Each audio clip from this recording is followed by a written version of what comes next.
The Great Recession, combined with an anemic recovery, has made the working world a very different place for millennials than was the case for their parents. 20-somethings appear to be more dependent on their parents for financial support these days, and they may be even getting more dependent. That's one of the key findings of PNC's new Financial Independence Survey. Mekael Teshome is an economist for PNC, and welcome. Good to have you here. Pleasure to be here. Thanks for having me. So yeah, this is what, second year you've done this survey? Second year. First one was in 2011. Okay, well, we hear the economy seems to be strengthening. There's at least some hopeful signs on the horizon. You would think things would be getting better for those millennials. What do you find when you actually talk to them? Well, it was an interesting find. We found that there's been a 26% drop in the percentage of young adults that feel they are financially independent. And given that the economy is recovering, that was surprising, but we're 4 years into this anemic recovery now versus 2 years in 2011. And we have more people entering the labor force, so these young adults are having to compete with more experienced, older people, and it's becoming a tough job market for them. Okay, so yeah, everybody's looking and the colleges keep cranking out more. Do you find a difference if you're college educated or not? Absolutely. In our survey results, we found that those who did have a college degree were more likely to be financially independent.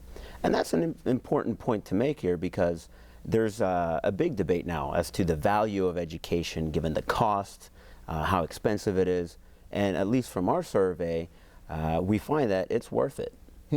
It really is a noticeable, especially in those first few years out of college. It sounds like it's making a real difference. It makes a difference. Yeah. Now, how do they define financially independent, or what's how much of it? Where do they feel like prisoners in this right now? Well, we asked our respondents, and their response was moving out of the home, paying the bills. Those are the main components of financial independence. And so you find more and more of them are having to stay with their parents, or stay, they can't have their own place yet. Correct. They're having to delay moving out. A lot of the milestones that we would associate with the 20-something-year-olds are being delayed. They're living with their parents more. And actually, interestingly, we found that the young men were more likely to live at home than the young women. Really? That's surprising. That's a switch from 4 years ago. Yeah, that's a change, and that was surprising. And they're delaying decisions to own a home, and also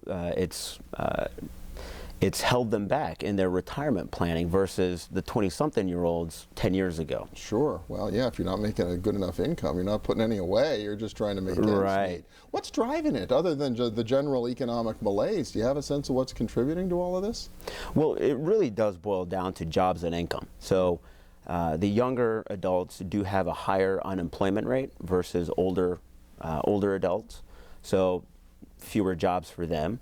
And then those that are finding jobs are finding that they're not paying all that well. So when you add the debt, education loans and whatnot, it's really been tough to steer their lives in the direction they want to. So part of this, you've got to kind of wait for the economy to gain strength and pick up some steam and create some opportunity. Is there anything else these young people should be thinking about in the short run while they try to find that independent life? Well, there are a number of things they can do. For their career, they know what they need to do for their individual careers, gaining as much experience as they can.